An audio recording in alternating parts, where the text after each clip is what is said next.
Hello, everyone, and welcome back to Heckna, a Carnival 5e campaign setting by Hit Point Press. Last we left our party,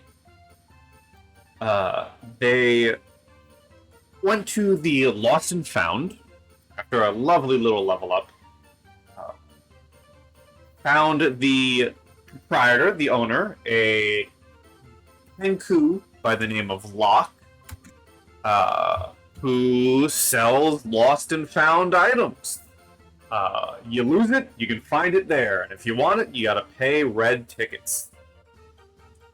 After buying some of his information and some of his wares, Locke asked the party if they could do a little job for him.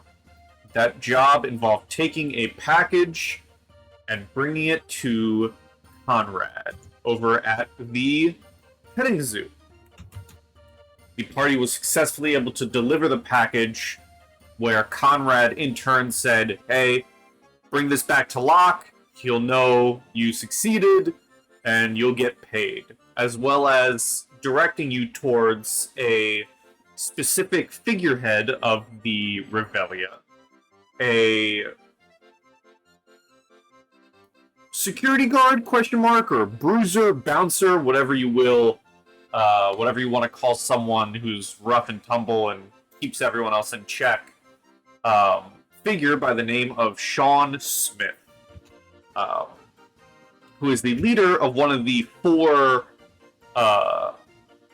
groups, one of the four cliques here in the Revelia. And Conrad said, if you want to figure out how to understand the wacky language you're hearing, that Sean is the person to go to, but that he might ask you of a favor first. Which is where we left off in the Revelia. You all just got done having this conversation with Conrad. I believe you also got done petting all the pets that you wanted to pet, leaving you with two goals, should you choose to do either of them. The first being go back to the Lost and Found and Locke to get your payment for this job well done, and to find Sean Smith.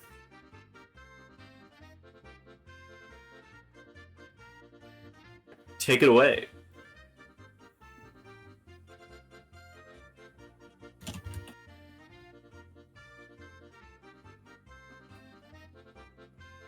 Well, I say maybe we go to Locke first, and then we try looking for the other guy. We can always ask the map to Mathew if he knows where we can find him.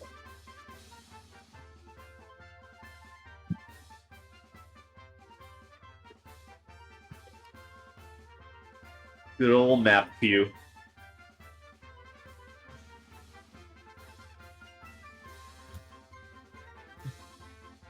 So what are you doing? It's like what a Harry Potter howler wishes it could be. Yes.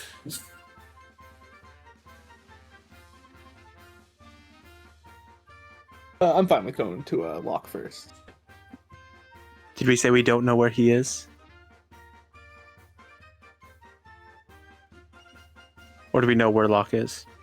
Locke is the owner of the Lost and Found. The Kenku, who you accepted this. Oh, that Kenku. Okay. Yes. Yeah. Yeah, let's just go back then. Yeah. Okay. As you guys leave the big tent of the petting zoo, you head back out kind of like this area. And what I didn't describe before in this kind of large area is the petting zoo is just one section of this kind of like strip of fairground. As you're walking through, it does kind of like it's like a food court area, food court and then petting zoo. And as you're walking through the petting zoo or the food court area, there are plenty of new locations that you spy, mostly because the DM forgot to describe them last time. You see a butcher shop, a kind of a not a stall. It's definitely a shop, but it's kind of like an open shop in that there's no door and like the counter is like directly open, but it is clearly like a building. That says Babs Meadery on it. You can see behind this open counter, cutting up some who knows what, is a... Basically take the big bad wolf wearing grandma's clothing, but make it a female wolf instead of a man. So, there's a female gnoll behind the counter with a toothpick in her teeth, and a cleaver in one hand, wearing an apron, and like a poofy little like kind of grandma hat, cutting up meat behind the counter. Another building you see is a little stall. It's actually a stall. Over the banister reads Felix's Elixirs, and you can see that there's a halfling behind the counter with like these big goggles that make his eyes look real big. He seems to be in almost a half jester outfit, and he's standing on a stool behind the counter to get a better look at everyone. His shelves are stocked with a whole bunch of things, from elixirs to other random items. And then the other building you see is a candy cane colored building. Up front, there's a sign that reads Candy's Candy Emporium and More. And you can see a bunch of candy inside. Picture like the opening of Willy Wonka, where the kids rush in, and there's just a bunch of candy. That's this store. And the last building you see in this little section is what looks to be a dilapidated and dusty-looking arcade, which is very interesting for all the bright colors and everything, and kind of just slapped onto one of the stone walls of this arcade reads Security Building.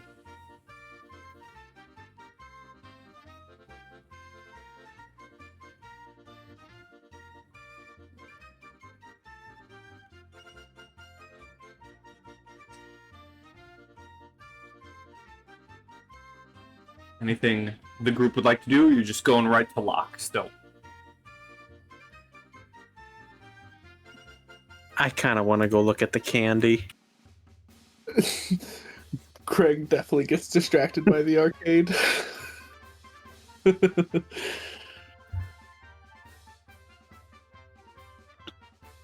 Vivien will probably also be out following that candy shop, even though she couldn't taste anything. That's just sad.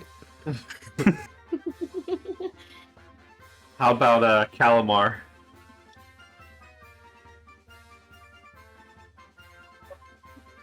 He would probably follow the others to the candy store. All right. So that's 3 for the candy store. Kreg, are you heading towards the security building, or you see the trio of the others begin walking or flying towards the candy? Is it not an arcade, or does it just look like one? It is an arcade. It's an old, dilapidated-looking, like rundown arcade with the word "security building" slapped to the side of it. Oh, but it's not like an actual arcade then. It is not currently. It does not currently look active. Yeah, No. If it's not an active arcade, then I'd be after candy. Okay. As you guys step inside to the Emporium, as I said, it is a red and white striped building. As you walk up, there's a woman outside. Bright red curled hair, makeup all over her face, making her look almost like a jester. And this woman is holding a tray of just some what you can assume to be sample goods. And she holds them out as all of you approach, and says, "Won't you try this now, sugar? I promise you'll like it." And hands the tray towards whichever one of you is up first. Fiammetta does not hesitate. Yeah, she grabs a piece. Yeah, Kreg also adamantly grabs one. Okay. It's not your normal candy. It's definitely a interesting taste. It is what you're all sampling. Whoever takes one, it tastes. I mean, it tastes good. It's not. Yeah, as I said, it's not a normal candy you might see in your regular lives. I don't think most of you have seen candy. I definitely don't think Kreg is seeing candy in his day-to-day life outside the Revelia. But it is some sort of deep-fried, sugar-covered pastry. And it is good. And the figure outside, seeing, whatever enjoyment you have, directs you inside the building proper and holds the door open for you all.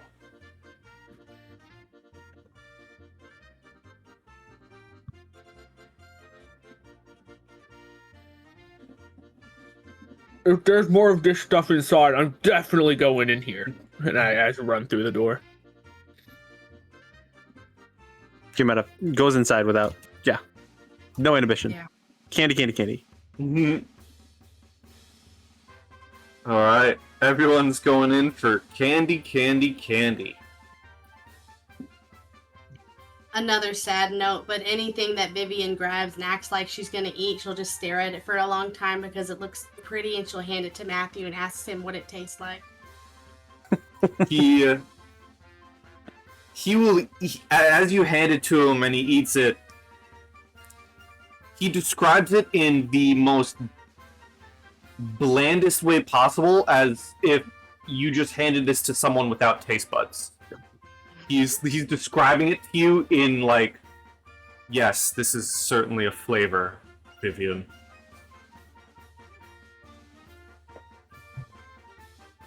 Very just like monotone, like you can't taste it, and he's tasting nothing. So he's still doing his best to describe it in like he's doing his best to like make it sound interesting for you, but it's also very much like you hand him a piece of chocolate, he eats it, and he goes, "Yes, this is definitely a flavor." One of the big things that immediately gets all of your attention is in the center of the Emporium is a chocolate fountain with a tangled series of tubes that connect the fountain to a chocolate machine behind the counter. And you can see candy of all shapes and sizes. There's cotton candy. You see large pieces of funnel cake. There are candied apples. There's popcorn. There's that candy, the pastry you ate outside, which is in the shape of they're shaped in the shape of a ghostly figure of a woman. There are frosted cookies. and there are simply things that are labeled chocolate whoopsies, which are things covered in chocolate.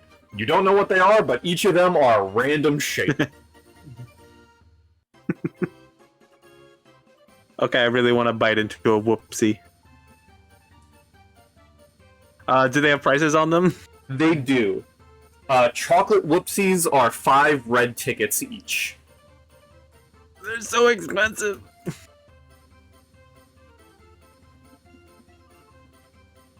Is there anything for a ticket? Candied apple and cotton candy. But the whoopsie's so interesting. Fiammetta stands staring at the whoopsie, so conflicted, looking at her tickets, looking at the whoopsie. And they are all shapes and sizes. And Kreg is doing the exact same thing. Just weighing his options here if he really wants to spend the 5 tickets on this. It's like half his tickets. Vivien was gonna say something. What was Vivien saying something? No, I was just asking how many tickets they had. Fiammetta is holding 10.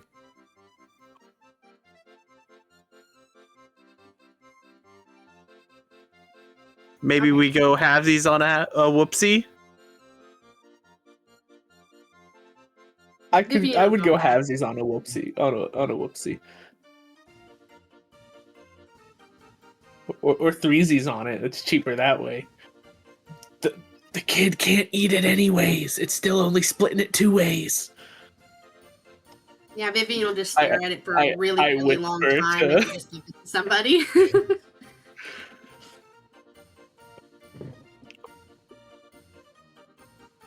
I whisper that to Fiammetta though that the kid couldn't eat it anyways.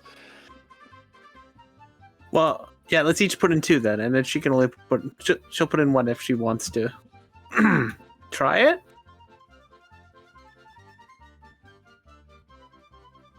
Alright, so you're definitely buying a chocolate whoopsie. Anything else?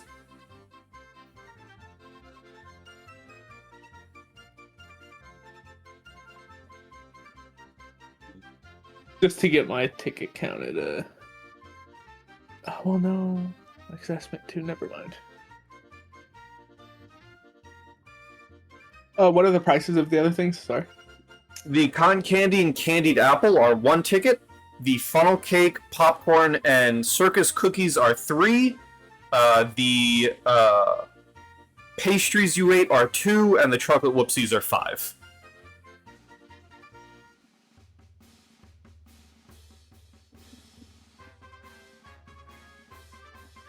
And I would also get a circus cookie. Alright, you're getting a box of circus cookies. So, And those were 2. The circus cookies are 3. Okay, gotcha. That's fine. I had 6 tickets then. Anything for Callimar?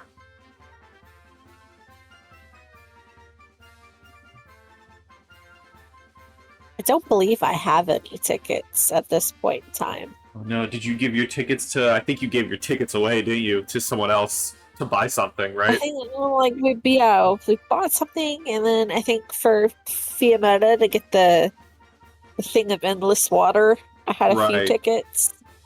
Yes. So Okay. Callimar just looks long and clean at all the sweets.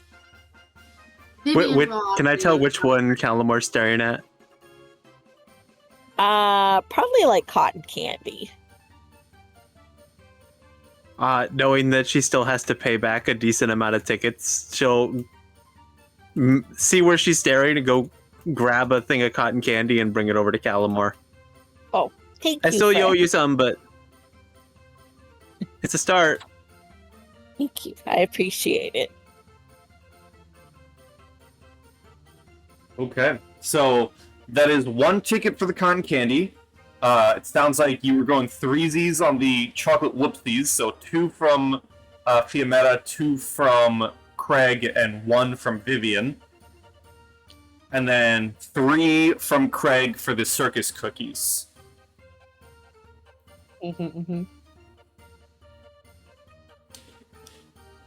I forgot I've been lugging around the decanter of endless water. Yeah. I completely forgot about that. I want Vivien, Kreg, and are you guys eating? Let me ask you this: are you eating the chocolate whoopsie immediately?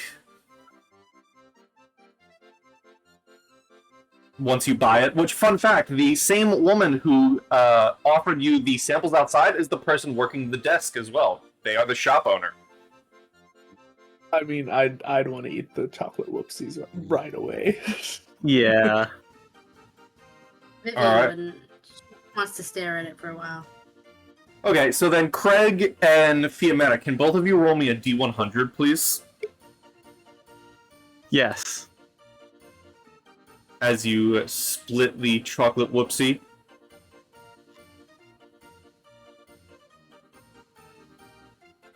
Kind of interesting. We both got doubles there. Okay, 55 and 77. which one of you would like to roll me a D4? I'll do it. Chaos. Huge. Or bad. Or bad. Either really big or really bad. Let me see something. I'm scared and I'm not even the one that had to roll. There was a necklace of fireballs in the whoopsie. She just bites into it, and we have to start the campaign over. Yep. So, as you eat the whoopsie, it's good. You know, it is milk chocolate, and as you eat it, as you get to the center of the whoopsie, this whoopsie is rather big, so you're able to, get a lot of chocolate out of it. As you get to the center of the whoopsie and crack it open, an item falls out of the chocolate at your feet, Fiammetta. Huh.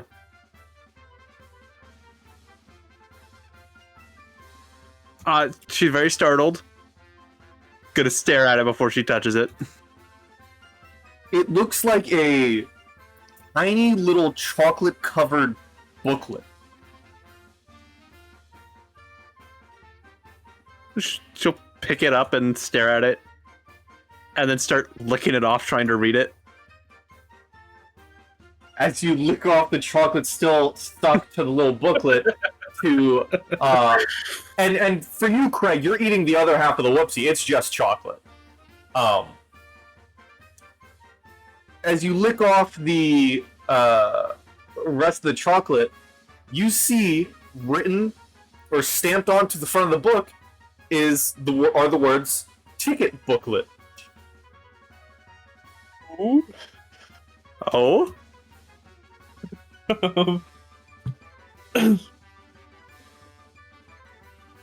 She starts looking faster. Yeah, and she opens it.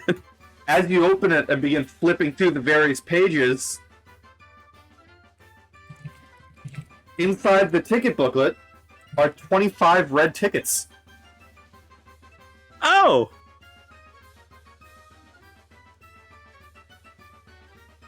She'll tear off 3 of them and hand it to the other 2 who bought the candies, and then take off 2 for herself. Look what we found inside our whoopsie.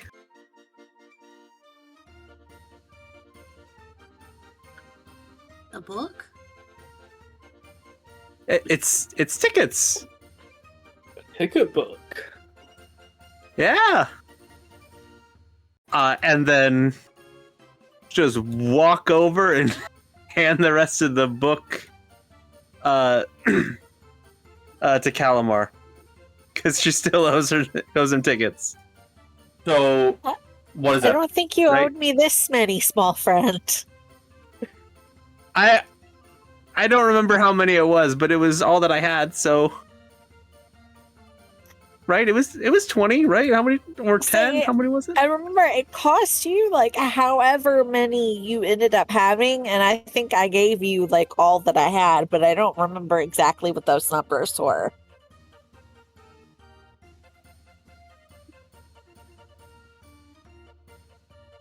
but I'm pretty sure it was less than 10.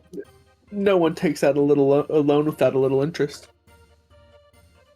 Yeah, the rest is a generosity tip. Well, thank you. A sound investment.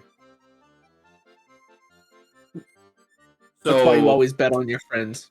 So you're giving 3. You gave 3 tickets to Kreg, 3 tickets to Vivien, kept 2 for yourself, and the 17 rest are going to Callimar.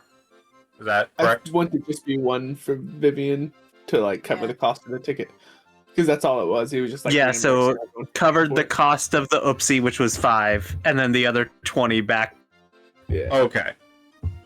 So 20 to Callimar. Yeah.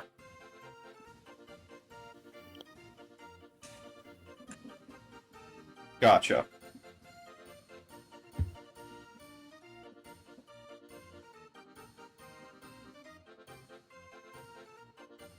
Well, that was nice. Vivien immediately looks at the other whoopsies. What else did they coat? She goes and she buys another one full price. Okay. After seeing her get one, Kreg will also buy one for himself too. So I am down to 4 tickets. And I am down to 3. Okay. Take a look at this one too. If you guys are eating them immediately, both of you roll me a D100. With the Willy Wonka reference, like somebody getting a bar of chocolate, tearing open, hoping to find a golden ticket. Got a 77 last time and a 7 this time. I see patterns. Roll me another D100, the 2 of you. Okay. Fiammetta is officially a gambling addict. 32 and 33? Wild rolling right there. Let's see here.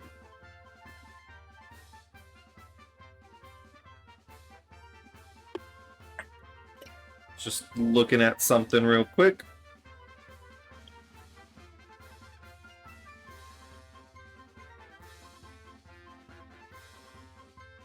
Uh, 33. I'd bet my last 4 tickets that there's like, or my last 3 tickets that there's like man eating popcorn in mine or something. As you are eating yours, Fiammetta, you get to the center, and the toy inside pops out. This time, you bite into something hard and are able to eat around it until you are left with a toy boat made out of a walnut shell, toothpick, and a piece of cloth that is still covered in some of the chocolate. Aww! She just sits down and is closely inspecting it. She loves it. And Kreg, as you bite into it, you hear your teeth kind of clink off of something, and as you eat around the toy inside, this one's very interesting. Because you take out a glass orb from your whoopsie, and inside this glass orb is water. And inside the water is a clownfish. A clownfish. like Nemo? Yep. This one has a name, and it is Nemo. It is Nemo. I love it.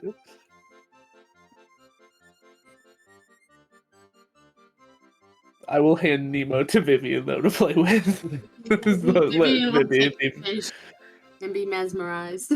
I'm just picturing Vivien as the little girl from Nemo. The poking Why the... are you sleeping? Yeah, exactly.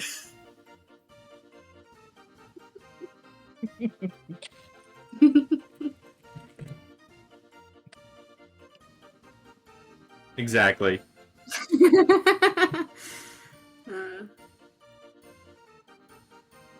Love pets. And this is like totally encapsulated, right? Like it's magical. I don't have to feed her. No, it's kind of like a get it and forget it type of pet. It does seem to be. The orb does not have an opening, it seems. Perfect. The perfect pet. As you guys are looking over the rest of the candy, the owner of the shop, who treated you outside and sold you the goods, appropriately named Candy. That's her name. He comes up to the group of you with a little baggie. The baggie has advertisements for her shop on it, and she approaches you guys as you're stuffing your face with chocolate or cotton candy, and asks or says, "Oh, hello there, dearies. I met you outside and gave you all that goodies. Would you mind doing dear Candy a little favor? You seem more capable than the usual customers around here." I get another one of these thingies. And I'll point at like the chocolate mess that's on the floor in front of us. Well, if you can do this little deed for me, I can give you one of them for free. That can be your reward. I'll do it. And One each? Yep. The payment will be I'd be willing to give you all 10 tickets each, as well as a free item from my shop.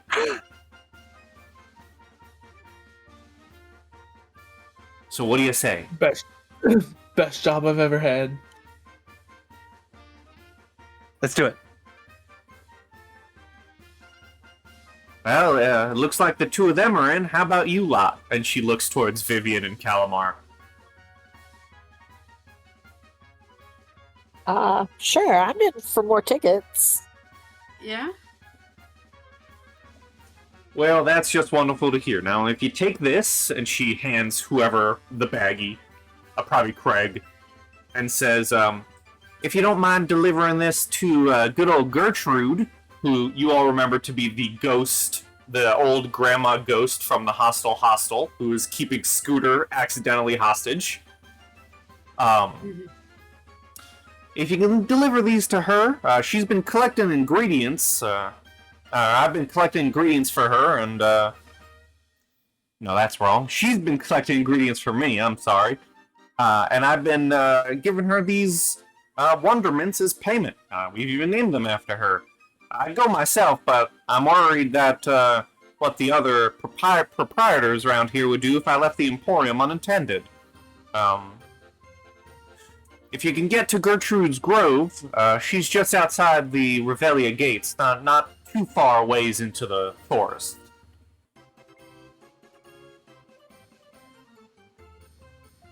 Kreg would hand the bag of candies right to Mathew, because Kreg would not have the self-control not to eat them on the way there. Mathew will take it and put them in his pocket, his coat pocket. Wait, she doesn't live in the Revelia? Oh no, she has her own grove outside the gates.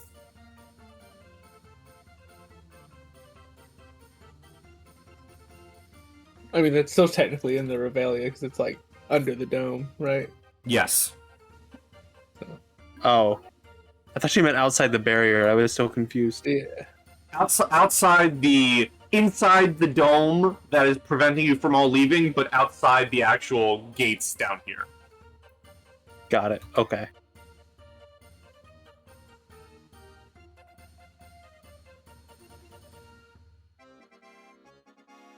And she does give you directions and says, if you happen to find yourself down there at any time, I'd greatly appreciate it. You don't have to rush on this, but she is waiting for her candies.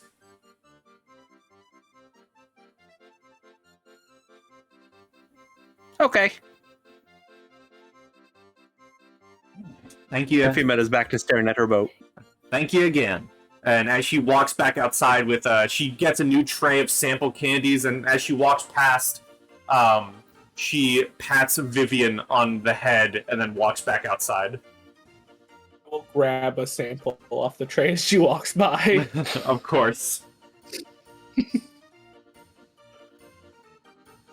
Vivien will look a little confused at her and just go right back to the fish. Mm-hmm. Hello, fishy.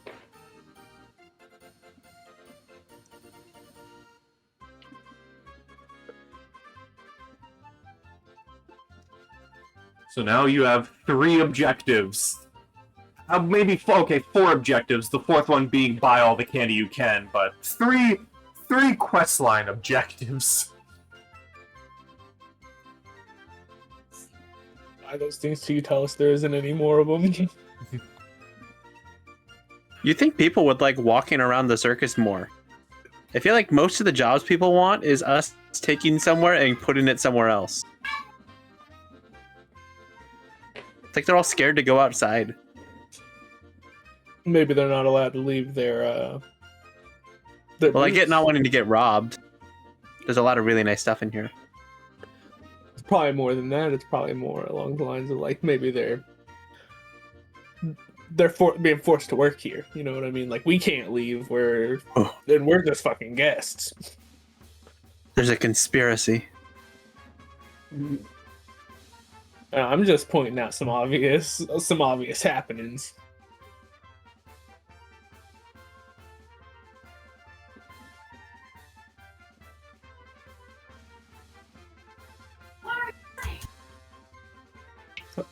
I'm not Well, all brain. I mean- a little bit of brain up here. I can't afford another oopsie, so we need to go give this to me as soon as possible. I agree. That's But we're also like a block from Lock, right? We should probably go to the Lost and Found. Yeah, you're pretty close to Lock. We also get tickets for going back to Lock and telling them that we delivered the thing. So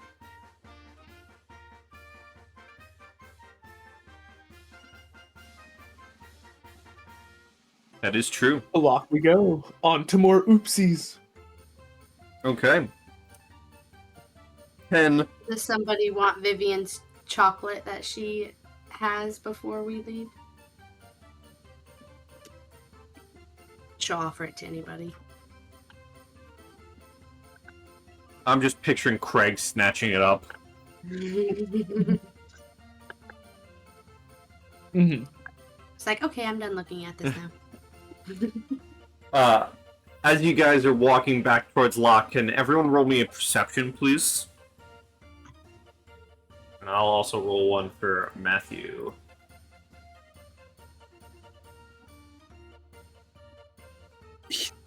My eyes are still on the boat. Mm-hmm. Callimar, you're the only one who notices. As you're walking, kind of outside of the food court a little bit, a little halfway between the food court, halfway between Lock's Lost and Found, you see there's a small section, kind of like a alleyway almost, of the Revelia, kind of between 2 tents. There is a table. It's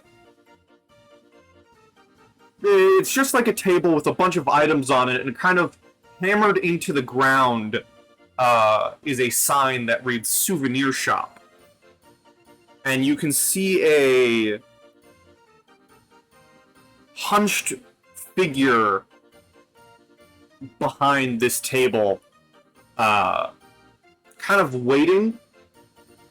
You're not sure if it's for you or if it's for other customers, but there is this figure, hunched over, just sitting behind this table of odds and ends.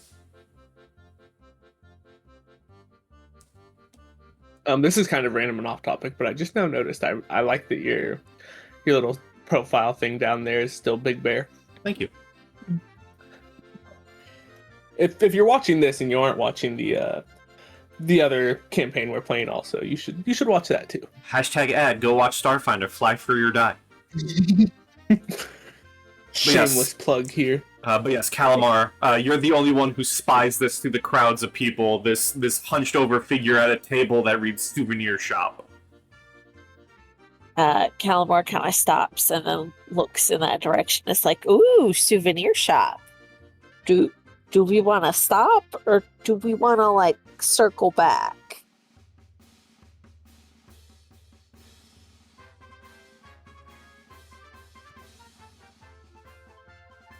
What are the... Craig could be convinced to stop to look at souvenirs.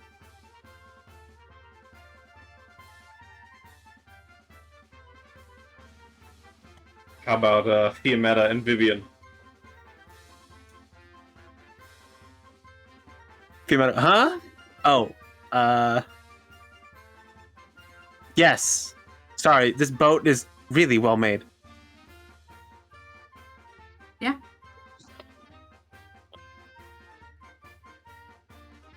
Alright, so Callimar, are you leading the group to the little souvenir shop? Yes, I will lead the way to the souvenirs. Okay. As you walk up towards this table, you all now see this slightly hunched figure at the small table covered in what looks to be wind-up toys. They look up at you, and the hood that they're wearing slips back, revealing a multi-faced head. They are quite literally barrel-chested, as their torso is made of a barrel covered in small drawers. Their wood and metal body is painted in purple and gold. Their face is made of rotating masks, some wood, others metal, and one made of candy wrappers. Each face displays a different expression. The toy maker rotates between the faces quickly until they settle on a mask of beaten copper, fashioned into a grin that seems appropriate for the Revelia. The toy maker ducks their head in a bow, and their four mechanical arms rearrange the items on the tabletop before they start signing. And this small marionette next to it begins to interpret. The marionette begins to interpret and says, welcome to the Revelia. I am the toy maker, and this is my assistant and interpreter, Stefano. Please peruse at your leisure. And I will show you the toy maker and Stefano right here.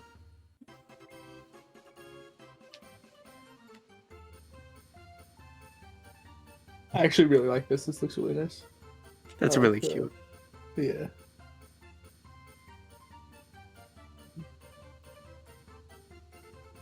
Toy maker's cool AF.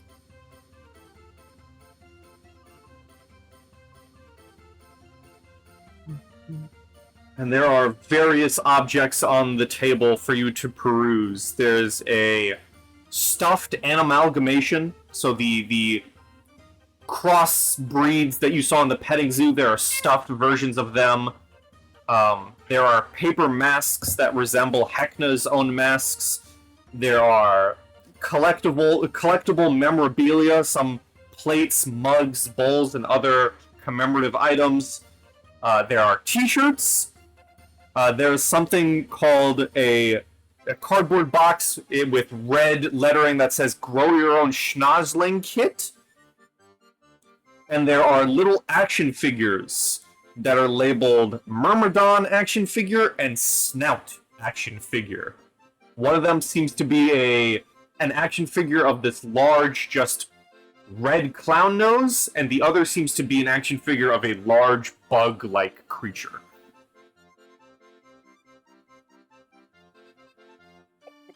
Greg doesn't know what a snozzling is, but he is interested in growing one.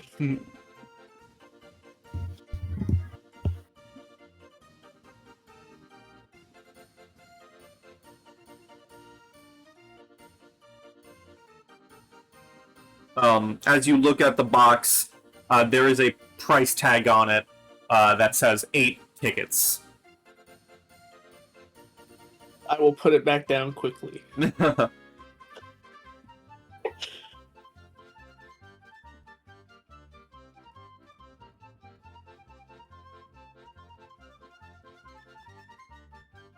How about the others?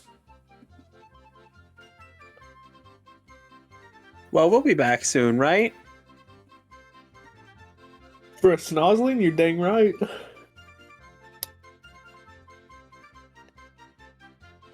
And yeah, since we know it's here, we can always come back.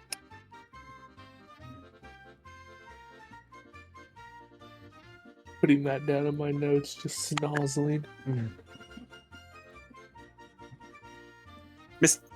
Mrs. Toymaker, what's your best seller? You see one of the mechanical arms go up to the chin of the mask as he begins signing, and the little marionette Stefano says, "Well, our t-shirts sell like hotcakes, and these stuffed amalgamations can't go wrong either. They're all new, might I add. New and ready to be sold, with no refunds." Is the t-shirt just a branded t-shirt?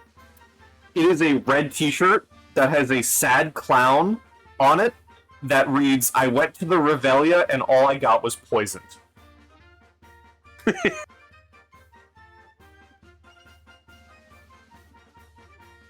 And it has a price tag of 4 red tickets.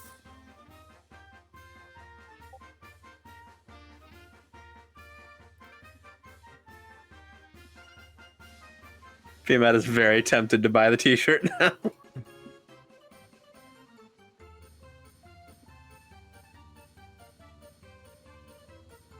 Up to you. What's your favorite creation, Mr. Toymaker?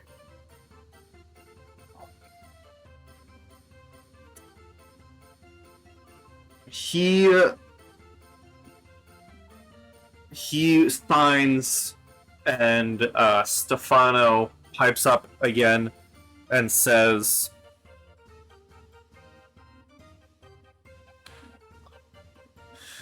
"Well, the memorabilia are pretty fun to put together.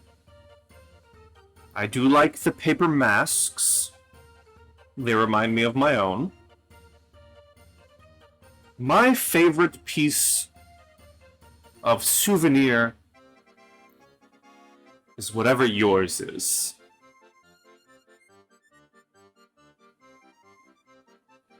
Okay, but as a creator, which one do you have the most fun making? And then I'm gonna manifest read thoughts. Oh, what does that do? I can read its surface thoughts. Okay. I rolled a 1. That sucks. Ooh, what does that do for you? I get a strain. This is the first time I've actually gained any strain because I keep rolling really high. And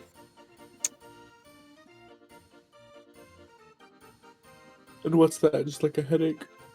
So strain effects. I have to pick. Let's do this one. I have disadvantage on strength and dexterity checks until I sleep. Okay. So, choose a creature within range that you can see for the duration. You learn the surface thoughts of that creature, what is most on their mind in that moment. Okay, interesting. So if they're being coy and trying to sell me something, I instead think I see what they first think of. Mm-hmm.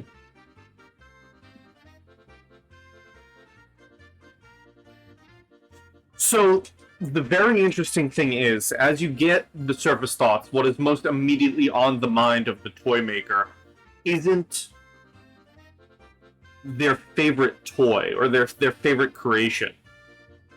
The most immediate thought that you get is, how can I sell the idea of being allies with them?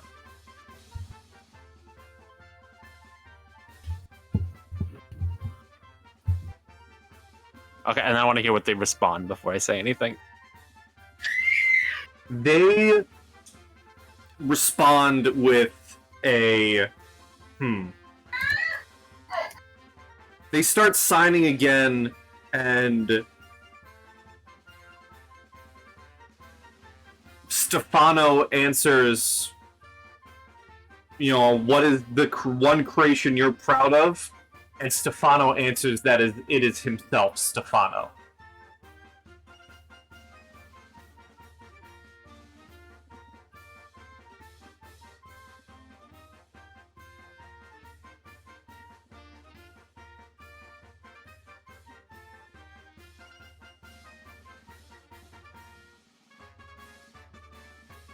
And then do with that what you will.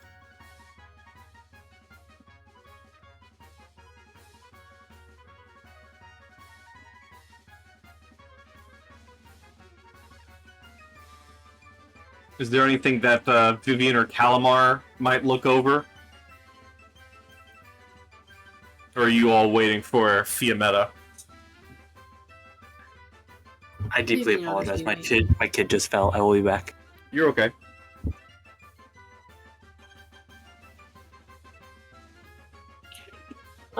So Callimar's kind of like looking at the stuff more as like a polite, like perusing. Mm-hmm.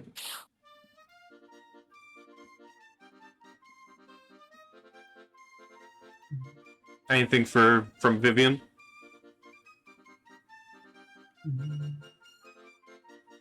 No, she'll just kind of be looking around, not too interested in nothing there.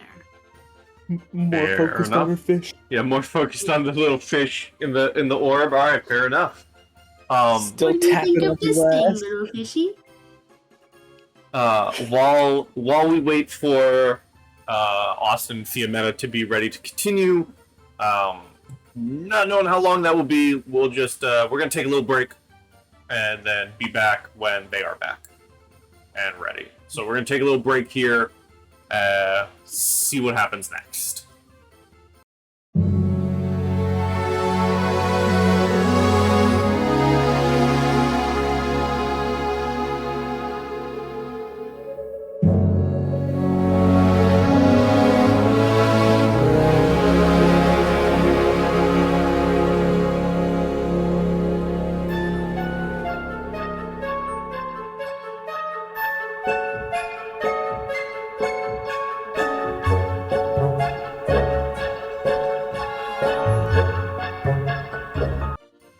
Okay, we are back from our little breaky break. Fiammetta, you read the surface thoughts, you got what information you got, and the Toymaker responded that the little marionette that is speaking to you for the Toymaker, named Stefano, is his most prized creation.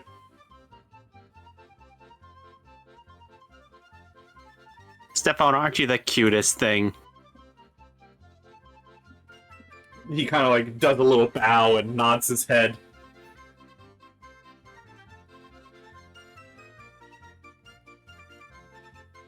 So, Mr. Toymaker, what do you do for fun? Do you only just sell things?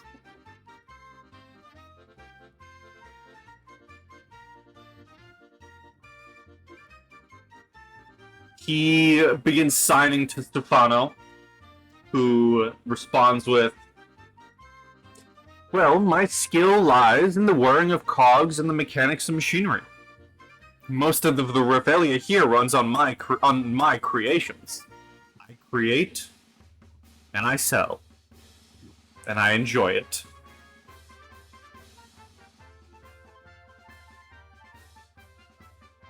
Do most people know that? We're new here. It just seems like you're kind of just off to the side. If you run most of it, you should be credited for it, right?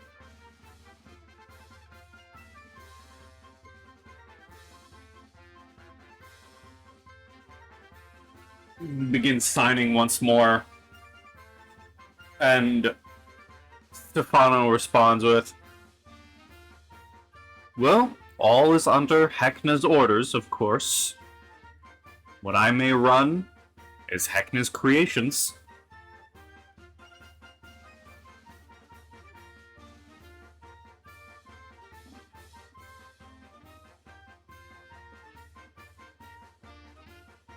Is he still like plastered on the happy face the whole time?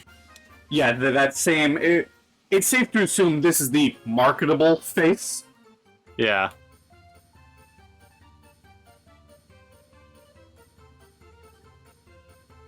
Well, we've been doing a bunch of go get 'em quests for people. Do you have anything little Stefano's legs are a little too short to reach? Anything done?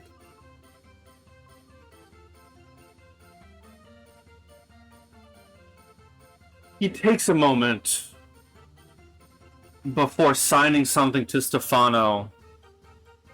And Stefano kind of... I'm gonna change the music for this. Stefano kind of gets into this dramatic pose and begins recanting as he says, I've seen so many like you. Desperate and hopeful, full of ideas on how to leave. And you catch this probably not a direct response to what you've asked, but more of a pre-planned thing. Yeah. I haven't seen a single one of them succeed. Just forget it. And he kind of like, Stefano puts his hand on his forehead like he's fainting. You'll give yourself over to Heckna sooner or later. But, and Stefano kind of pipes up with a finger, before you're lost, just like you said, there is something I'll pay you to do.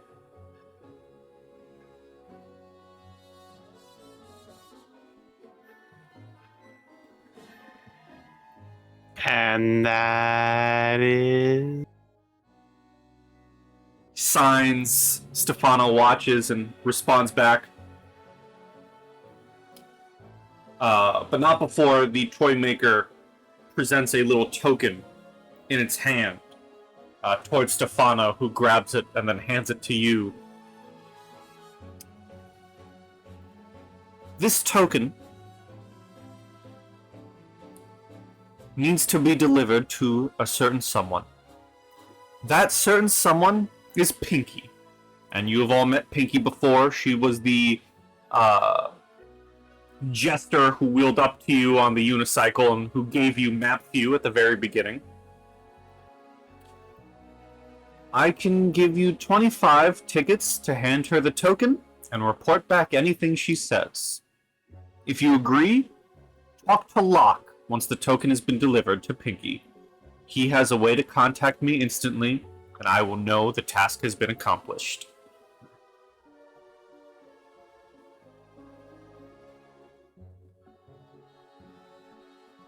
That doesn't sound too hard. What's the token look like? It is a small metal disc with an odd-looking symbol scratched into it. Kind of like a rune or a shape? Yeah, kind of like a rune, almost.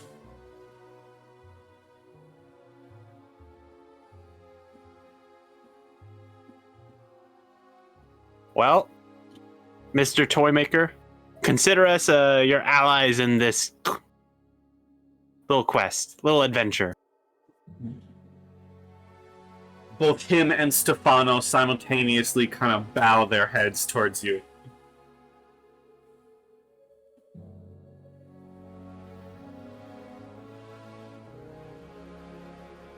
Would we know where Pinky hangs out? Nope. Okay. Well, I'll bid him farewell, and I guess we'll continue off to Locke unless anyone wants to buy a souvenir.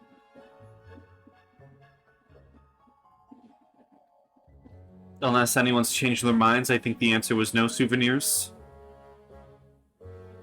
Well, I was just gonna suggest that, maybe we could ask the toy maker if he has, like, some of an idea of where Pinky might be.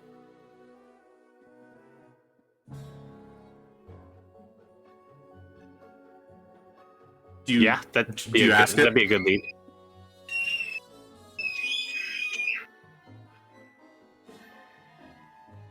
Do you ask the toy maker, Callimar? Yes, I will ask him. Okay. He signs and Stefano replies, Well, Pinky can usually be anywhere in the Jamboree, but you can most likely find her near the ticketing booth.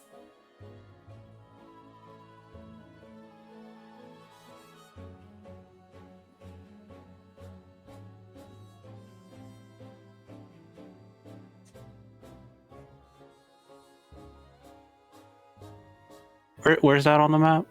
That is directly when you entered. Oh, okay. And Lock is pretty close to the entrance, right?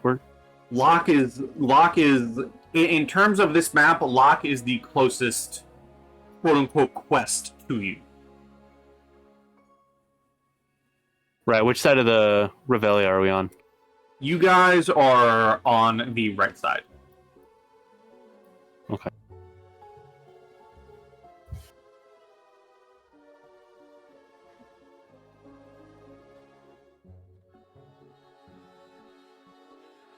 Well, I guess we'll continue on our way and we'll find Pinky when we find her.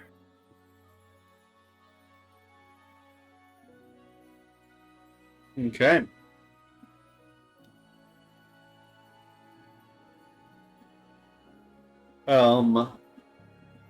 As you guys are walking the Revelia back towards Locke's Lost and Found, can all of you give me a, let's see here.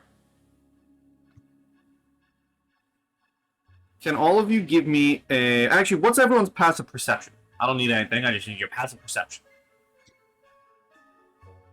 13. Mine's 16.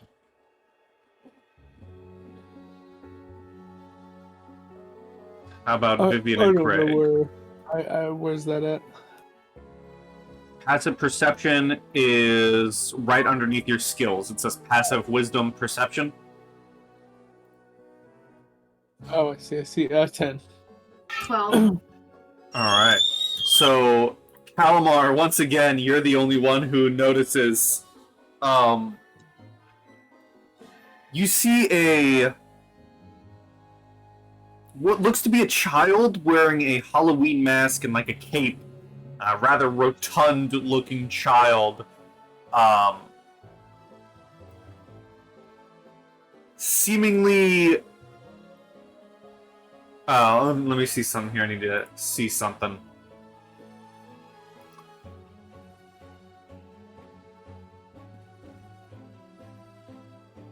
You see them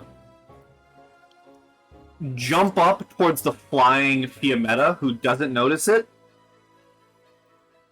grab the decanter of water, and begin running off.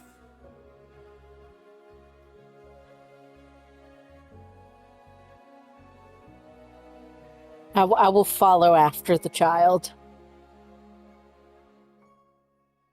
Do you say anything, or do you just start running after the kid? He'll probably be like, "Get back here, thief!" And then follow. Okay, so you all hear "Get back here, thief" as Callimar starts taking off. Which you all, I will say, all of your attention can be snapped towards this little child running through the crowds, clutching something in their hands. DM, do I have... It says I use an action. Oh, and I have to remove the stopper. I was gonna see if I could just shout geyser at it and make it explode in their hands. But no. Fiammetta is would not just like stand there gawking. She very madly fly after it. Okay.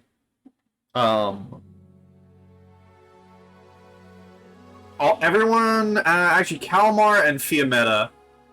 I mean, I imagine the other two are sprinting after as well. But can both of you give me either an athletics or acrobatics to catch up? And I'm gonna roll one for myself as well to see if you can get it. I would pick up Vivien and have Vivien like on my shoulders as I was running. Okay. As I begin to sprint after it, I'd like to manifest awe, terrify at the creature and try to scare it. Ooh, okay.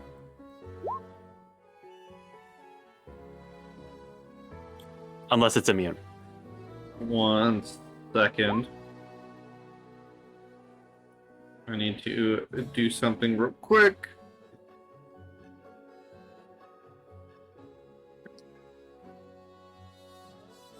Oh, I need to find something. I lost it. Here we go.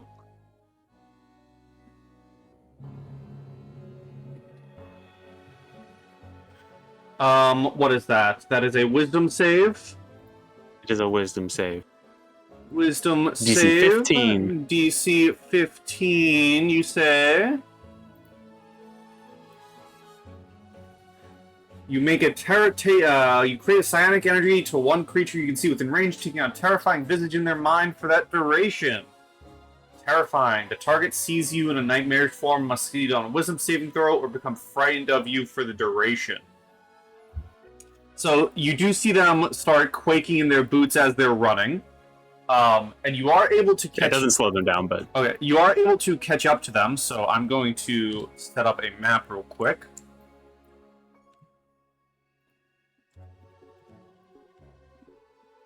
I imagine it like the fear gas effect in the Dark Knight, Ooh, yes. where Fiammetta is still her like, eh, but all of a sudden it's way deeper voice and dripping blood. Yes. So as you guys, I'm going to set you up on a little map here. As I said, you guys are kind of ahead.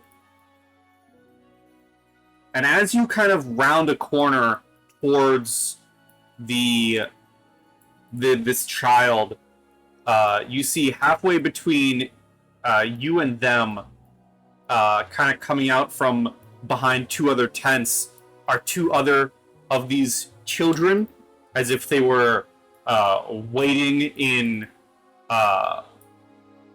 ambush, almost waiting in preparation for the stolen item to be delivered.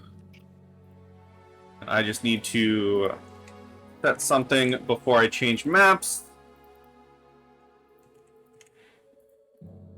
as we will have an initiative in a second here. I change the music to volatile reaction, and I bring you all to this map as you are fighting the children of the candy corn.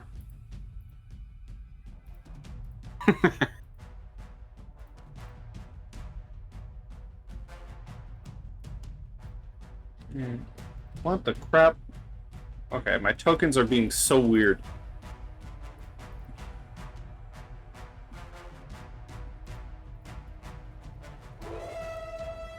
So that one's there. Let me bring up the initiative, and you guys can all roll initiative. Nice. My jug. And this is the one currently holding... Why is it spawning in two? That is so weird. Let me roll for the children of the candy corn.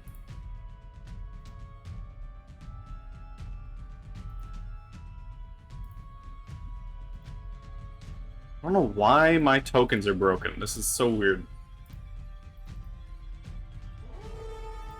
So the scared one got a 5. Okay, I need to refresh or something.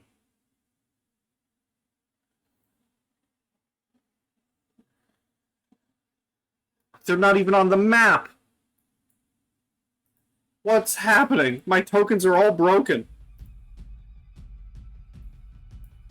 I'm so confused.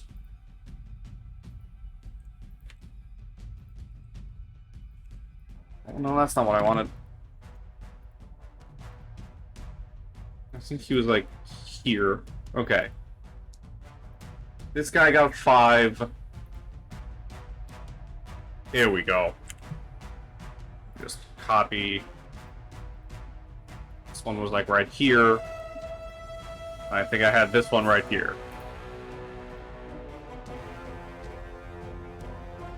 This guy had a 14. And this guy had a 20.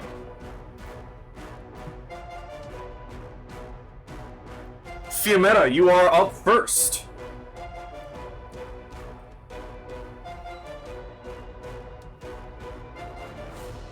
stupid thieves.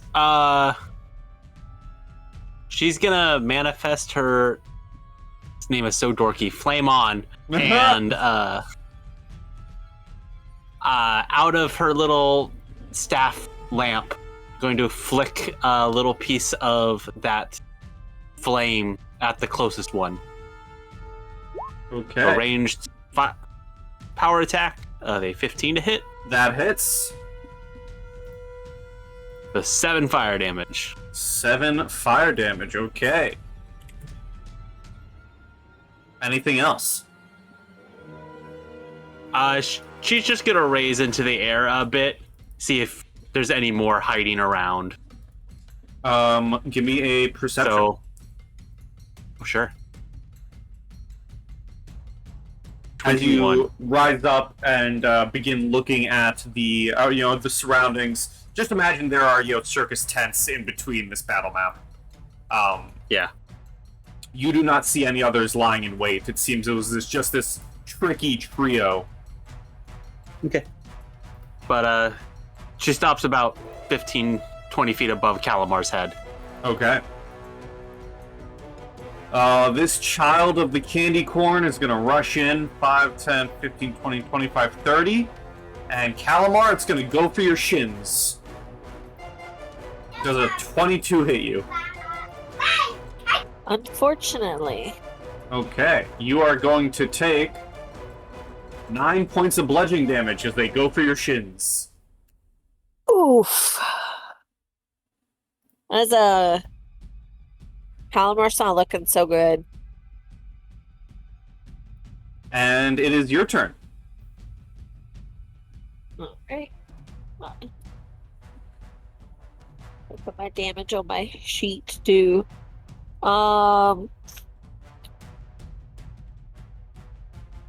Let's see.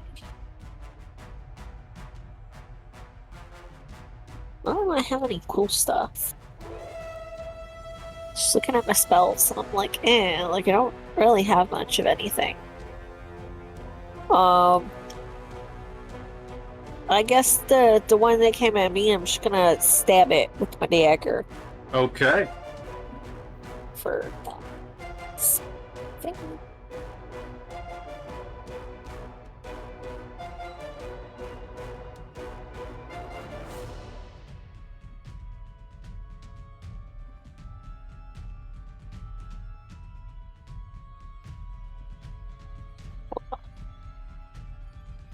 There you go.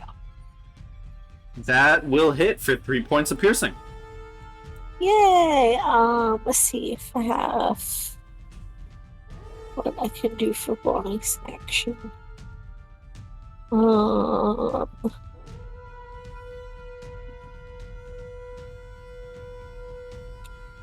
I think I'll hold off on heal.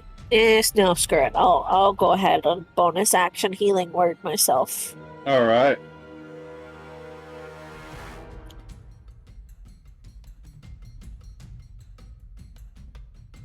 Hey, that's a lot of healing. Hey, more than I needed. Alrighty. And that's your turn? That is. Alright. This Children of the Candy Corn is going to spend its entire turn moving. 5, 10, 15, 20, 25, 30 right there. Kreg, you're up.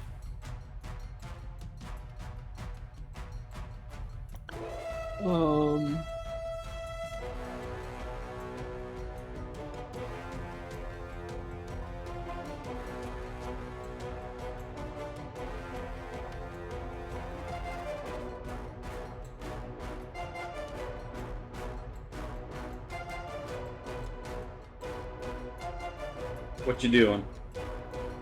I'm going to move my. So it's 5. Is there an additional penalty for moving diagonals if I got 5? 10, Nope. 15, 20, 25, 30. No penalties. So I can go there for my 30. Yep. All right, I will do that. And then I will take a swing at this child of the corn. All In right. front of me.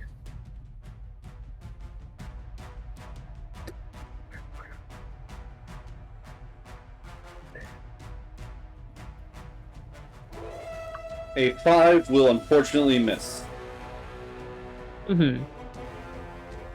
That's all I got, so that's it. Okay.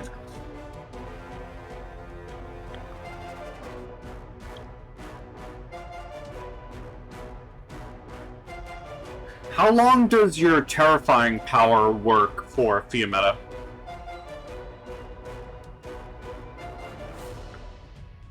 I was muted. At the end of each of its turns, it gets to make another save. So depending on how long we were chasing it, it might get a certain amount of saves. And then I believe it lasts a minute. Okay, so it can't get closer to you, so it's going to 5, 10, 15 back here and let its other children do the work, and it will get another wisdom save. Because that will be its turn. That's a 3. Vivien, you're up.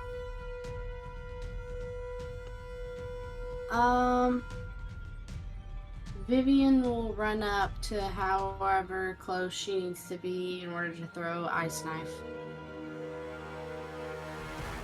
Alright, who do you want to target?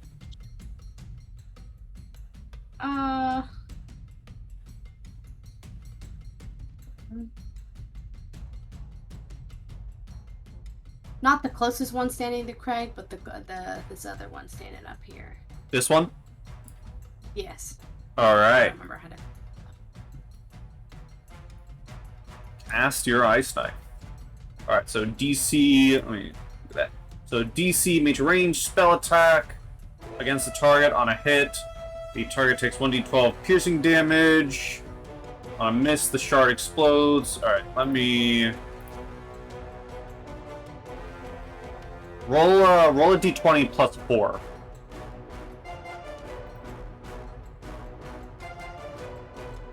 So that will 15? That will hit, so it will take the 2 piercing damage. And then the shard explodes and has to make a dexterity saving throw or take the cold damage. They do have good dex. They do not take the cold damage.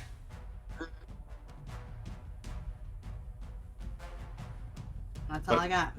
Alright, Fiammetta.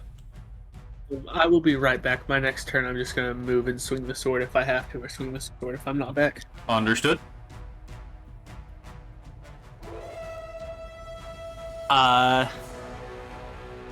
Fiammetta from the skies will see Callimar grabbing their shin and healing themselves, and say, "Don't worry, you're strong. Go get him!" And I will awe-inspire him. Ooh. And he will gain 5 temporary hit points every turn. Ooh. Callimar, at the start of your next turn, you'll get 5 temporary hit points. Shit. Some cool stuff. And I gain 2 more strength. Let's do those. So now I am disadvantaged on wisdom and charisma checks as well as strength and dex checks. Oh my gosh. Fiammetta looks tired, but she's still up there.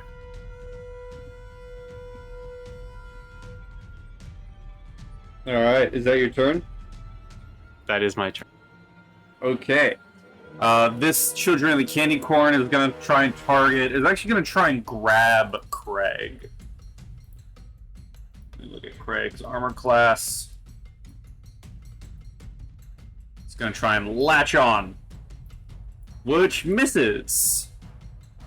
So it goes to try and grab Craig's leg, but Kreg is able to kind of kick it off. Going to Callimar.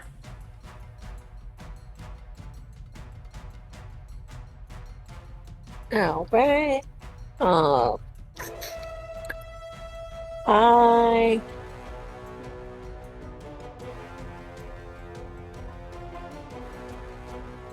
I'm gonna cast Vicious Mockery on this one over here. But also, like, I couldn't think of a witty insult, so just pretend that he said something and it was cool. Okay, understood. So wisdom saving throw. A 7. So 3 psychic damage and disadvantage on its next attack. Yeah. And that is all. Alrighty. This child of the candy corn is going to flank Kreg and try and grab on as well with advantage. Nope. Kreg is able to kick this one off as well. And it's Kreg's turn, assuming Kreg's not back. Just swinging the sword. So I will roll for Kreg. Kreg will swing the sword at the one in front of him.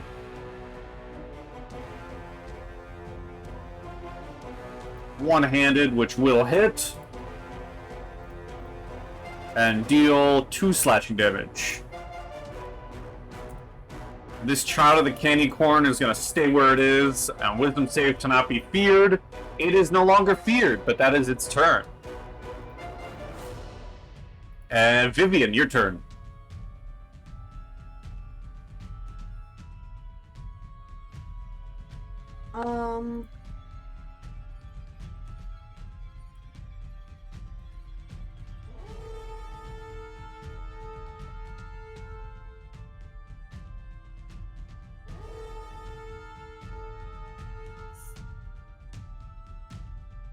I'm gonna cast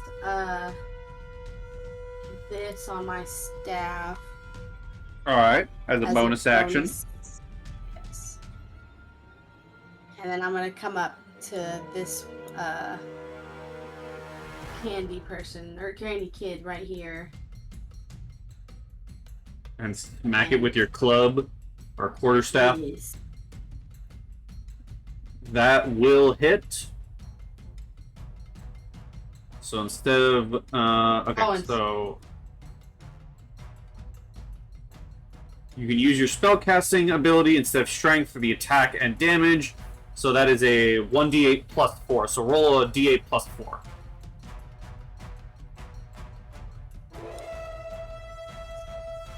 $11. So 11 points of damage. Alright, you are able to run up and bonk it right on its head. Fiammetta.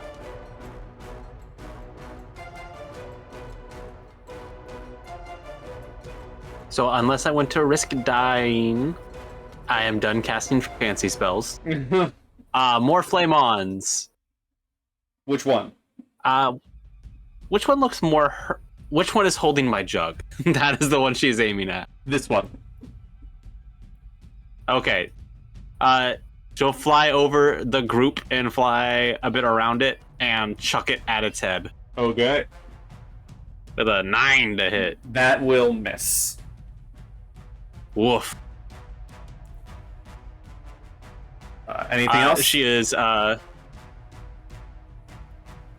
she is just cursing random phrases in Sylvan at him.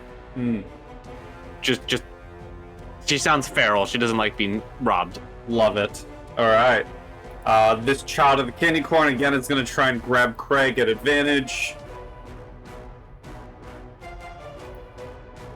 Which will hit, and Kreg is now grappled, and the child may immediately use a bonus action to make a force feed attack.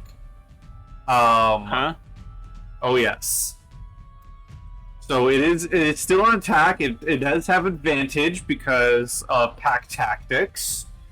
And it's going to grab a handful of candy out of its pocket and try and stuff it down Kreg's mouth.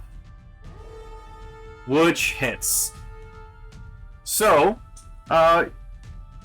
you guys see this child of the candy corn grab a handful of candy and just stuff it into Kreg's mouth and forces him to eat it. And Kreg begins to immediately start choking and struggling to breathe. At the start Probably of willing participant on the force feeding of candy. at the end of each of your turns, Kreg, you're going to take poison damage.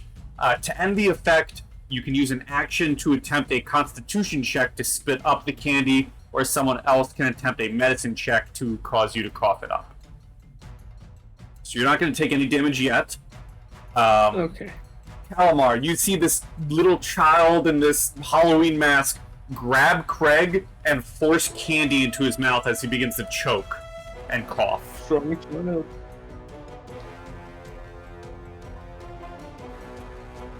child. Let's see. I'm gonna do a thing. Okay.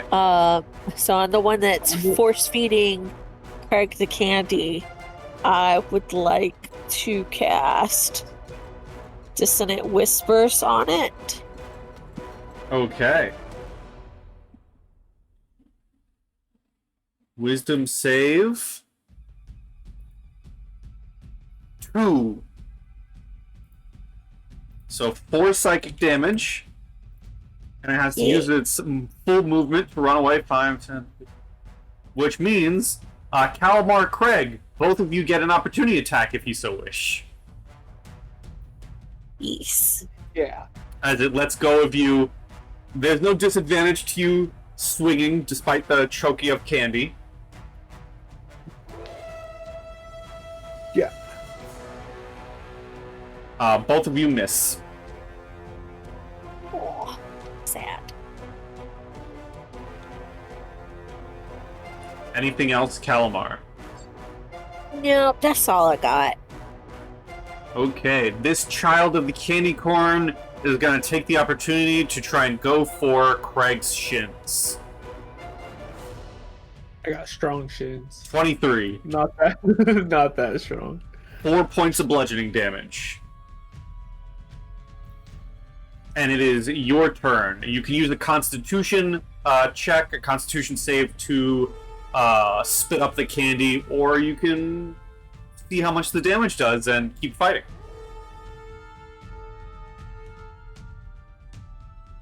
Your choice. I'll try to spit it up right away. Alright, roll your constitution. Knowing Craig's obsession with candy, would he just try to swallow it? Yeah, instead of spitting it up, you just force yourself to swallow it. So that probably is a more realistic thing. Yeah, let's swing the sword at it. Let's stick to character. Good. A 5 Roll misses. Rolling really It's bad. candy. It has to be good. Yeah, it has to be good. Anything else? No. Okay, at the end of your turn, you're gonna take 8 points of poison damage.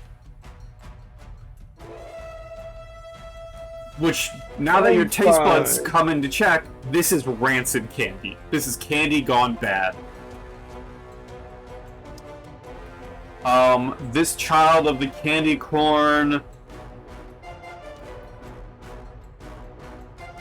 is gonna run right here and try and get behind everyone. This is the one that is still holding the decanter. It has now shoved it into its pockets and is trying to run around everyone through the commotion. Vivien, you're up.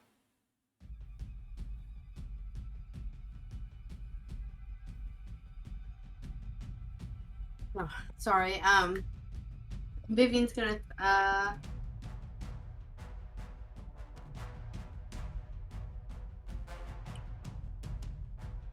Vivien will throw an ice knife at the one trying to run away.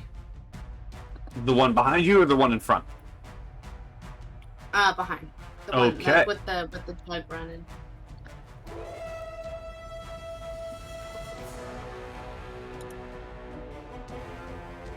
Alright, roll a d20 plus 4 again. And I'll roll a dexterity saving throw. 6. So that does not hit, so it won't take the piercing damage, but maybe it'll take the cold damage. It does not. It completely avoids your Ice Knight.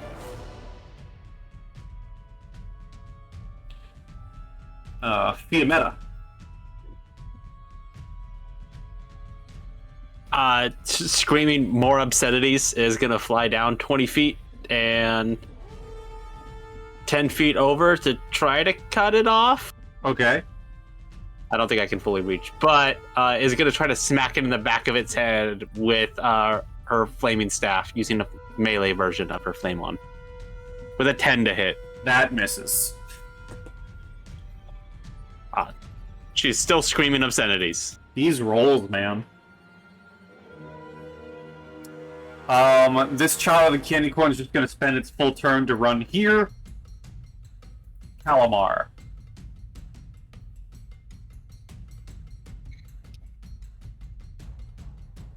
I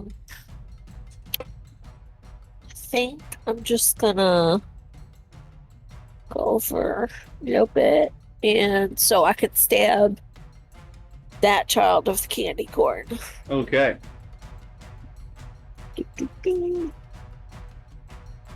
No. Sad.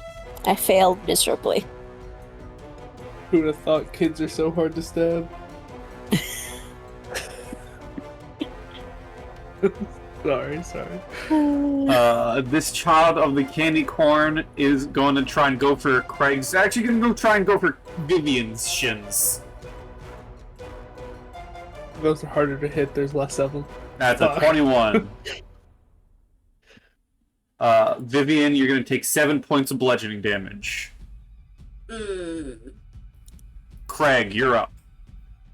I'm going to start like shoving my fingers down my throat, trying to get myself to throw up.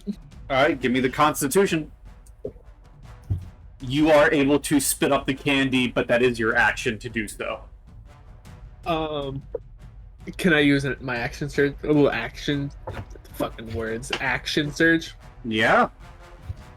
I will use that, and then I will swing my sword at the little shit in front of me. Okay. Fuck! Nope. And that's it. Alright. This child of the candy corn is going to try and go for Fiammetta's tiny little shins. For a 21. I dare you. Oh, my Yes. tiny shins! 4 points of bludgeoning. And Vivien, you're up. I'm gonna heal myself. Okay.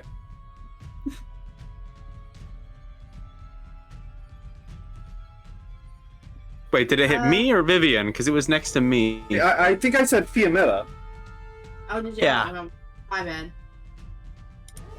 Yeah, so heal yourself 4 hit points, Vivien. Yeah, no, you're still good. It hit Fiammetta. Okay, I gotta make a con save Sorry, for the... Okay, we're fine. You're still gaining 5 temporary hit points a turn, Callimar, by the way. So you don't forget it. I don't know if you've been hit yet, though. But yes, Vivien, it's your turn. Alright, sorry, I guess I wasn't paying attention with that. We she's both have gonna little swing shins. Yeah, I heard little shins and assumed it was me. She's gonna swing at the one right in front of her, the one next to Kreg as well. Okay. And then I'll roll a d8. Quarterstaff, that does hit. Yeah, so roll a d8 plus 4. Hey. 12 damage, alright. This one's looking hurting. This one's looking pretty hurt. Fiammetta.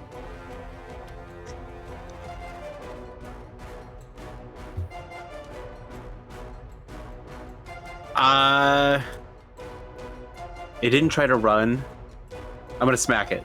Okay. Melee smack. Nope. 9. It's so fast. That's insane. Anything else?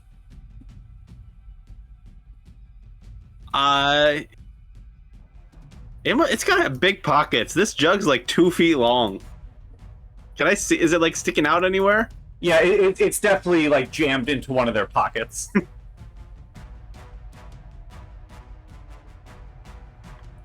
It's visible. I'm gonna try to go around it and make it so if it's gonna run, it has to run back towards my party or run past me. Alright, understood. This child of the candy corn's gonna try and go for Callimar's shins for a 7 and fail. Callimar, you're up. Woo! Let's see.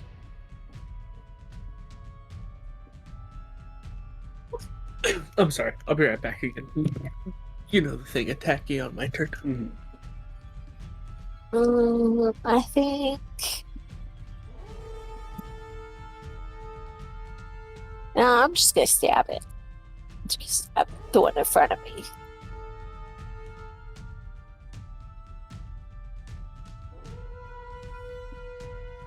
That hits Yay! for 2 piercing. All right. Anything else? So how is my friend Kreg looking over there? Is he looking really hurt? Craig's looking pretty hurt. Craig's looking pretty hurt. I think I save spell slot. I'm gonna. Oh yeah, because I got a big bonus action.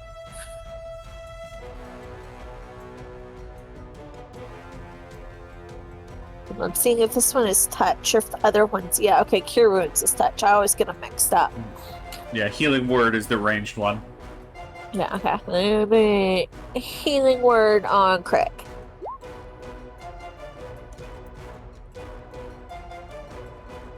All right, 9 healing to Kreg.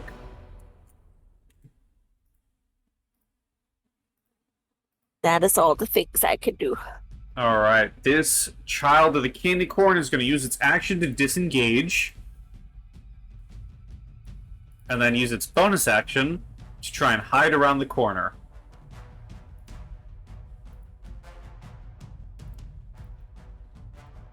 Okay.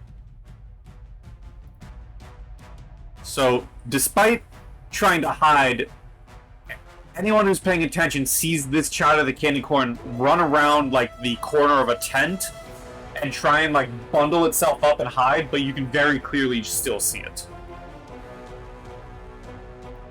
Kreg, go here and try and smack. And hit for 7. This one is looking rough as well. I'm gonna roll something for this child of the candy corn, the one who stole the object.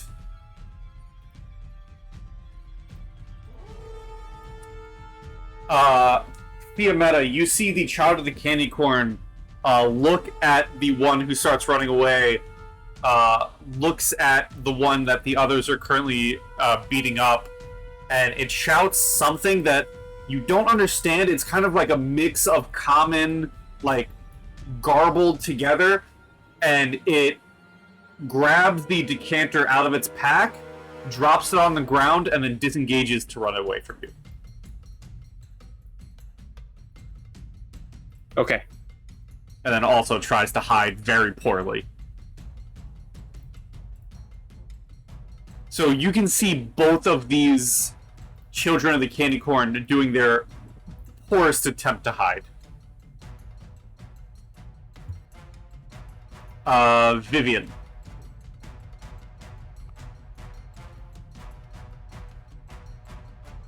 I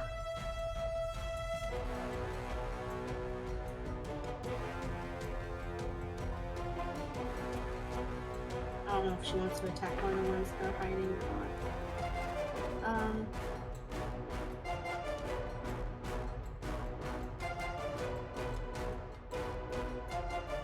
She'll probably just run around and whack this one. Alright.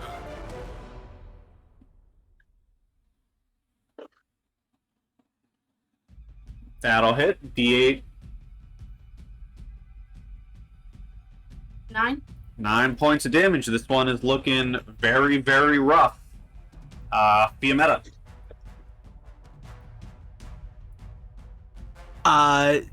She will scoop up her decanter, look at the one who stole it, blow a raspberry at it, and open the lid and shout geyser, and try to use it on the thing that, as it was trying to hide. Okay. I need to look up the decanter again. I will post it. So I announce a geyser, and it's a 30-foot long, 1 foot wide geyser of water that has to make a strike save or take bludgeoning damage and fall over. Okay. Strength save. That's a 12. So it takes 3 bludgeoning damage and is knocked And on its ass. I'm going to say for flavor and for fun, this isn't going to be the case with every time you use it, but I'm going to say because it's funny here. As you say geyser, and it shoots out this geyser of water and this blast that washes away the child of the candy corn, it knocks him on his ass and washes him further into like the actual streets of the Revelia. And you see him just covered in water, surrounded by people looking at him, and he is off map.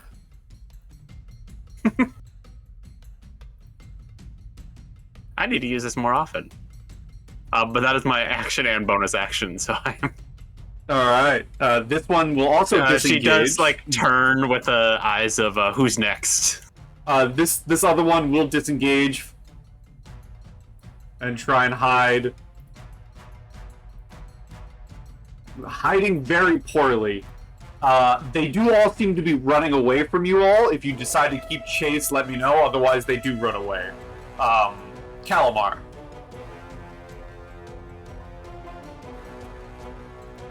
Are you gonna keep chase? I guess since like they're running away, he's just gonna kind of look to, the party and be like, "Are we gonna keep going after them, or?"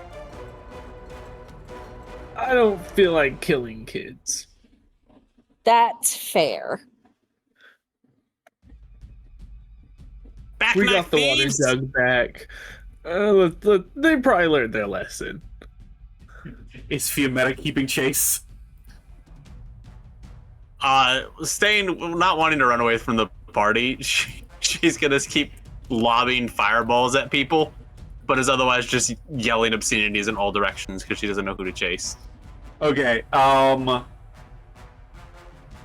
me. Here's what we're gonna do. I'm gonna end combat, but roll me two attacks. Roll me 2 fireballs, Okay. and I'm gonna roll. Where were those rolls a while ago? Come. Yeah, I'm gonna roll 2 D100. So 67. As you're kind of just wildly slinging flame-ons, as you're just kind of wildly slinging fire. The first one that you throw, a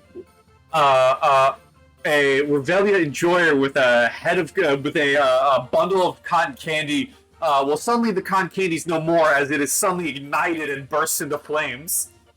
And the second one slams and lands on a nearby tent that a bunch of people run and like start kicking to try and put out. As you kind of all Seeing the tent on fire. So, I'm gonna yeah. flames master and all the fire gets sucked into the lamp. Sorry. As you snuff the flames and everyone else is kind of licking their wounds, you guys are close enough now to see after this chase, you do see Locks lost and found. Which, would everyone give me a perception, assuming you're walking over?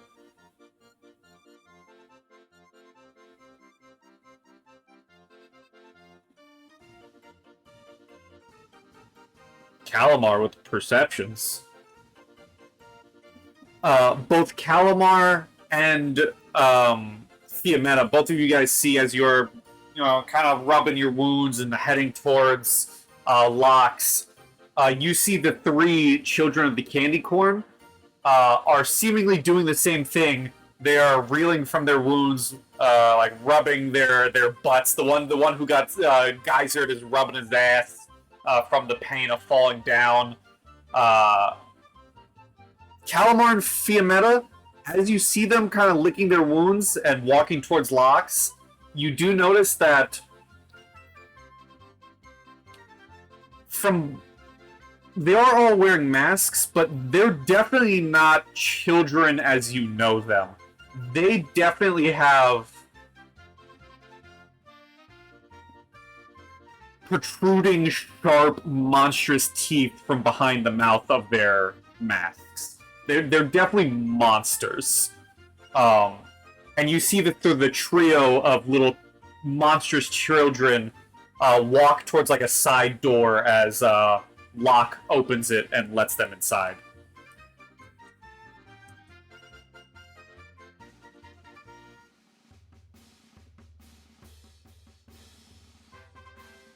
What do you do?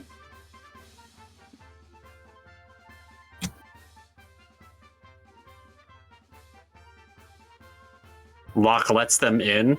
Yep.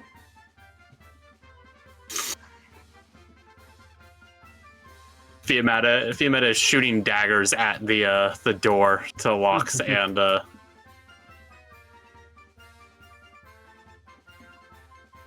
wait, you think he knew? He's trying to get back at us? To steal from me.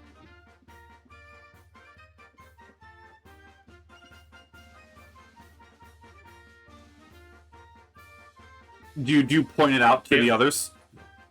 Yes. Okay, so Vivien and Kreg, you get pointed out that the trio of children of the candy corn are led into Locke's building, or stall. As Fiammetta is grumbling, wondering if he knew. I think Locke hired him to rob me.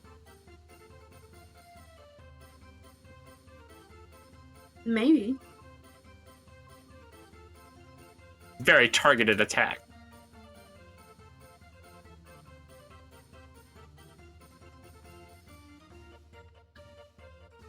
Are you guys gonna walk up towards Locke's, or are you trying to figure out what to do?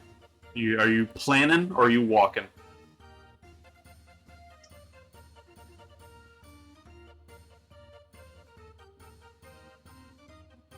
Fiammetta's gonna trudge straight at Locke without Okay. intervention. So as you see Locke come back to the front of the stall, you begin making your way there, determined. We are going to see what happens next time on Heckna. I will say, you guys will level up to level 3. At the end of all of that, multiple quests at the ready, a fight completed, a so-called friendly face to interrogate and question. We'll see what happens with that next time on Heckna. So yes, level up. We'll have level 3 characters ready for our next session, and we'll see what happens next.